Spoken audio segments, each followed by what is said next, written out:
it's not to do with the airway skills. Like when you actually did the airway, it was set up, it was systematic, and the support of the airway was fine. The unsafe came to the burette use and the running of the fluids. And for mine, there were a couple of significant issues. Number one, the primary of the line, so that's a procedural accuracy issue where you required a very significant prompt to identify that. And then when we went through to the problem solving of that, we were trying to run fluid lines through a line that was in a vacuum state, and we needed the opening of the valve there, which is, without those prompts, we're certainly in a position where we've got continuous issues that are delaying the ongoing cares of the patient. So the delays in the airway management or the delays in the fluid administration were prompted or created through a lack of procedural knowledge around that piece of equipment, which unfortunately within this setting, kind of what you said, and I identified it earlier, distracted and took your cares away from the priorities of management in that case. How do you feel with that, or do you have any comments on that? Or no, I free to say so. Like, you know, this. I don't want this to be a one-way conversation. It's a battle I'm not going to win, Luke. I'm telling you that. No, but like I don't. I want you to feel like you can chat, mate. Like this is. This isn't a hey, you know. This is what we're saying. This is a discussion about areas that you can improve on and feedback based on what we saw in front of us. Evaluation, reassessment, patient ability to modify management plans in response. I think that was assisted. I think for me, I interpret that as what your patient got when you walked in the door. Yeah. And I was able to see the airway, right? The airway soiled. Let's train it. Then I went back and I had a better view, or went to reassess. And I've now provided suction. I'm in a better situation. I can reassess now. Could have potentially tasked Tristan to help a little bit more and look from the lateral aspect rather than me coming over the head. Yep. There's a troubleshooting way of dealing with that. But as the airway, the primary clinical officer in that airway, that for me, I felt that was my responsibility. So we got him back into the back. I recognised, well, that's, I can physically see something in there. Yeah. Right, I need to pull that out. And that's when I verbalised the troubleshooting. Right, I'm going to now suction from this situation. Yeah. Does that remove it? And I was given the prompt. The secretions and the fluid is gone, but you can see some pieces of carrot. Right, well, that's not necessarily going to come out. I need to manually remove that. So I open my kit bag, let's get the blade and the McGills out, you know, and do that. So I think that modifying and that response was good. It's the same as whenever I heard the vomiting, it was, right, something's changed, let's reassess, or perform the skill of managing that, clearing the airway, and then reassess. So I mark that as an assisted. So we've said dependent in that area.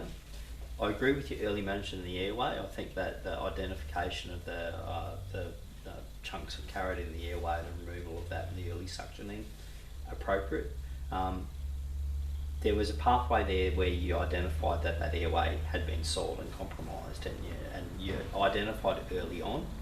This is what we're dealing at, and then there was a frequency of vomits that occurred that kind of increased the stimulus within that setting to hopefully generate you to go, hey, you know what, this airway is much more of an issue.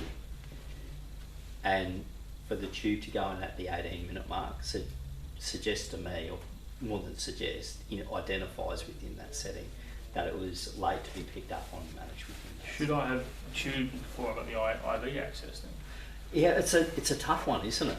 Because what's the priority within that case? Well, the priority is securing that airway. Yeah. But then, if he'd ever remotely gone to wake up after that, you're now oxygenating the patient through a closed circuit. You're going to improve that. You might be able to offset the hypercapnia. You might be able to improve the hypoxia, etc., etc. Yeah. I don't want him waking up with a tube down his throat, getting more laryngospasm, more gag, more vomit, agitated and combative. Yeah. Can I tell you the way the SIM was, and I didn't write the SIM, but can I tell you the way that the SIM was written? And realistically, would that patient do that? With why he's unconscious, would he do that? If he was just a pure opioid overdose? Yes. Maybe? But with the systemic sepsis, you would think he wouldn't come around that quick. Like he's metabolically acidotic, which you've identified with your high end tidal CO2, your low SATs. So they are hypoxic as well because we're sitting at 80, and we're ALAC now. ALAC is being a hypoperfused state, and I think you picked that. So yeah, by tubing your patient, yeah, you're going to improve the circuit and you're going to increase gas exchange, but then it's that risk benefit argument of, hey, I've established that, and my anticipated pathway is that my patient may improve now, and now I need to think about drawing up my sedation drugs. When you actually went to intubate your patient, you went to intubate your patient without your sedation drugs, and you were setting up to intubate your patient while those drugs were being drawn up. So the argument about should I have intubated my patient without sedation drugs, I did it anyway. you did it anyway. But I had access. Yeah, I think the access is important because the pathway expected here is oxygenation, start fluids within the 10-minute period, and then intubate within the 15-minute period. So realistically, I wanted access and fluid for the tube. Yeah. But we didn't get fluids in for a while. Yeah. While we were troubleshooting how the burette ran. And then that comes back to some of the modification of the plan. Hey, if this isn't working, what can I do? Now, we know And I that... played with the line for too long before I said I was going to get another line. Yeah, which unfortunately occurred. So that's the evidence in front of us saying, were we able to modify and maintain plan and maintain focus on what needed to be achieved? No, because for about 3 to 4 minutes of that sim, we were trying to just troubleshoot a line while our patient was continuing to vomit and maintain in a hypoperfused state. And it's good that you reflect and said, hey, what can we do within this set? But I guess for mine, the reset and the ability to modify management plans, because we haven't been able to establish management within the time frames directed within the SIM, we're not there at the assisted range. All right, communication. Thought that was good. Did you give yourself an independent then? I'm only aiming for assisted, mate. That's my goal. Yeah, but your feedback's about what we saw. So objectively. what did you see? Oh, well, in that case, when I watched it and when I spoke to Tristan, he felt that communication was open and concise. It was closed. He understood his directions. So I could probably re-amend that quite comfortably and put that to an independent. I thought it was a marked improvement. Yeah, I thought it was really good. Heaps better. It was really good. Really good. And I like the way that, like you said on the film, you didn't feel like you cool, calm and collected, but you came across as cool, calm and collected. You gave professional communication and tasking to the people around you. Leadership and on-scene team management. I would advise that straight now just on our discussion up to the independent range. Well, we gave you an assisted there. So we think you're on par, but we also think there's a little bit of room to move in that area. And I think that aligns with the team management stuff, management being a key word there, comes back to some of the management planning around what needs to achieve on scene. So the tasking of people when they arrive on scene to relevant activity to direct you towards achieving the objectives or what the patient needs, the patient care requirements within a timely period of time. And if you feel like the SIM's dragging or that you've lost time in, say, the setup of the burette, then that's something that you need to address in your team leadership. Hey guys, that airway is still the priority. You do a reset. Hey guys, reset. This is where we're at. This is what we need to achieve. So you're still on mark at an assisted, but to move into that independent range, they're the small adjustments we want to see. The reset, the reorientation, when you feel like distractions or things have occurred within the setting that kind of take people's attention away from what the end goal is. Professionalism, I'm going to answer it for you straight away. Independent, always independent, well done. Calm, controlled demeanour. Didn't feel it, but I marked that as independent. We did too. It's been the most independent I've seen you within a sim setting in terms of your management. Well done. It looked like it was cool, calm and collected, even though there are a few issues As in I there, or say, task fixation in The there. duck on the pond, you just look like the duck on the pond, but we know your feet were going. But There's a line out underneath there it. was between. I Don't think- even put a heart rate monitor on there while I'm doing it. So, but like I think up until about the 8 minute mark, my perception, 0 to 8 minutes within that setting, Mm. completely in the zone, Mm. completely in the zone. Yeah, so it was 8 minutes, so yeah, so that, we said 10, but that first 8 minutes, we all were like, he's actually really ticking this off really nicely, he's smashing it actually. This is really, really good.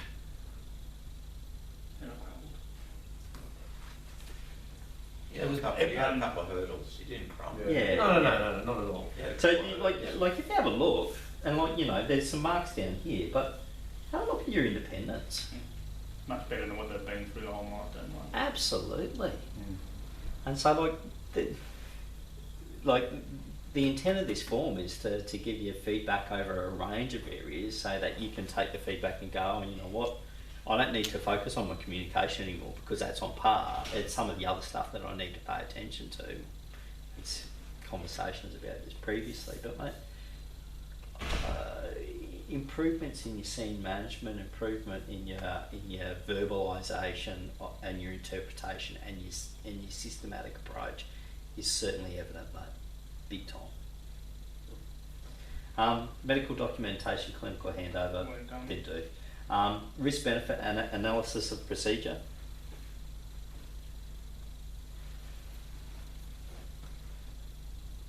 I marked it as assisted, but I think that comes down to almost the procedural stuff, you know, down to the fact that I want to do a tube, but I want to make sure my checklist is done. So my risk and my benefit has been performed in that setting. I even had a fleeting moment when I pulled the fluids out, or I asked Tristan to prepare the fluids after we got in the line. My first thought process was just a bag of fluid giving set. But then I thought, yeah, he's 8, but no, he's not an adult, and at 10 mils per kilo, he's 310 mils. No, that's not safely given through a bag. So I think I was able to weigh up that risk benefit, and that's where I sort of went, have you prepared a burette before? Can you do that? No, I haven't. Right, I want you to come here and manage this, and I was able to label, I want you to watch this, tell me if you get any secretions, tell me if you get any change in your ventilations. Yeah. Let me know while I went and was task focused. So while that was occurring, while you're trying to fix the burette, what could have you done?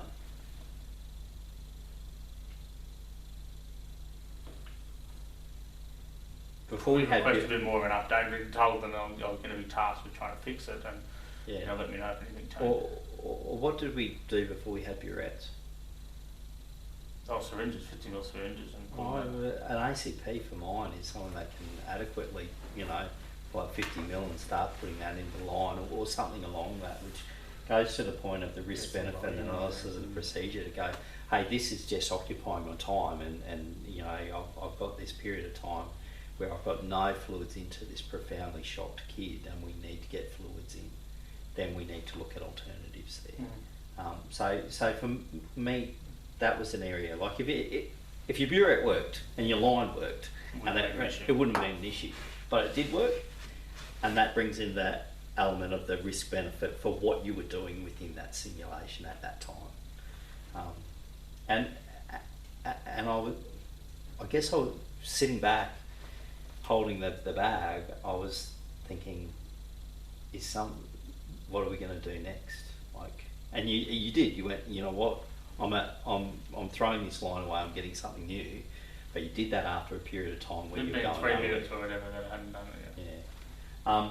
Troubleshoot, problem solving, probably in the same domain for ours. Like the troubleshooting, trying to get bubbles out of a line that's in a vacuum, you were never ever going to get bubbles out of that line when it's in a vacuum.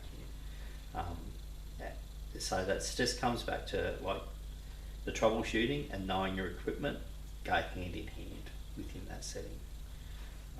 How do you think you went in that area? I didn't mark it overall. Those 2 areas I went assisted, and that was mainly in the reflection of the troubleshooting in that my patient changed, I had a vomit, Yeah. I was able to recognise it, reset off what I was doing. Yeah. I've got to fix this now, and then come back. And there were many a time I come back, I had a patient, I had a vomit, if I hadn't changed, I knew more response to pain. Yeah. And what my patient's rate, rhythm and effort and breathing and reassess because an event had occurred. Yeah. But I didn't look at it and consider it as a, how did I troubleshoot the line, you know, as opposed to, or how did I consider I'm not getting fluids in, what are my other options? How many times do you reckon you rolled the patient? 5, at least 5. Is there a position that you could have adopted to assist with your management to stop rolling the patient? You probably could have stayed in the lateral position, but I also don't feel that your BVM techniques are anywhere near strong enough in that position. Yeah, how many people were on scene? 2, Three at that point. Yeah. I'm just thinking, yeah, if we're dropping everything If you every do time we have to paper roll, on us, you can do it on the side. like then that's a consideration. Yeah. And I only say that because we intubated at the 18-minute mark, and the design of the SIM is to allow you to focus on the emergent needs of the patient, which is airway support, and achieving that within the time frames that were allocated. Identification that the patient needs emergent fluid support, and demonstrating within that the adequate time frame. So I think that the issue of us getting a delay to treatment was that in our problem solving or troubleshooting of what was occurring in the SIM, we didn't get forward momentum, which is why we're stuck in the water. Yeah. In terms of your plans, you knew where you were going. Oh, well, I felt you knew where you wanted to go. And when I said at the end, what do you want to do now? You had a really clear plan of what you wanted to achieve. So I think you planned ahead there and gave you assisted there. So is that in line with? Yep, that's what I agree. Has taken steps to develop based on feedback? I think there have been massive changes in that. Absolutely, absolutely massive changes in that area. A lot more independence, a lot more solid systems and verbalisation, communication and priorities on scene. But still too unsafe. What was the, so if you had to go back and look at it now after we've had a discussion, what would you do differently? Take my breather and just do that simple stuff. When you're doing it, just stop and do it properly. Know your equipment. So if you're going to use a burette, you just have to know it. You just have to, and if you don't know it, then what's your alternative? So if the troubleshooting's not working, then have your alternate plan. My alternate plan is 50 ml syringe, start syringing some fluid in. Or I've got a bag of fluid, I know it's 500 ml, I know that I need to give 300 ml to my patient. I have the risk of overrunning my fluid, but I'm verbalising as a clinician, I'm verbalising I want to run 300 mils. I'm doing this because my burette's broken. And realistically, the point of the matter is I'm probably going to easily be given 20 mils per kilo anyway. So if the whole bag went through, well, I'm probably going to draw a second bag up and do another 100 mils anyway. You know what I mean? It'd be a different story if you're talking about 30-year-olds or something like that. Which comes back to the QA's policy knowledge stuff. The DTP around saline would be, I know that fluid replacement in a paediatric patient is 10 to 20 mils. I know per sepsis it could be 20 to 40 mil requirement for this patient. So I know that my reassessment of this patient will be at the 300 mil and then potentially, 310 mil to round down to 300, potentially at the 600. I know that I've got a little bit of element, and if you verbalise that within that setting, you kind of go, you know what, I know that Ben knows his policy. He's verbalised his policy. That's almost different to everything I've been banging on about for the past month now. You know, I've got to shut up in my sin and stop talking so much. Yeah, well, no, that's a but only if you're electing to do something that, like if you're electing because of the troubleshooting with the burette's not working, and you're electing to do something different, then you've got to give a rationale for why. My rationale for going to give fluids via a 50 ml syringe or via a bag is because that's not working, and I am aware that I need to reassess at 300 or 600 mil. Potentially, as per the sepsis guidelines,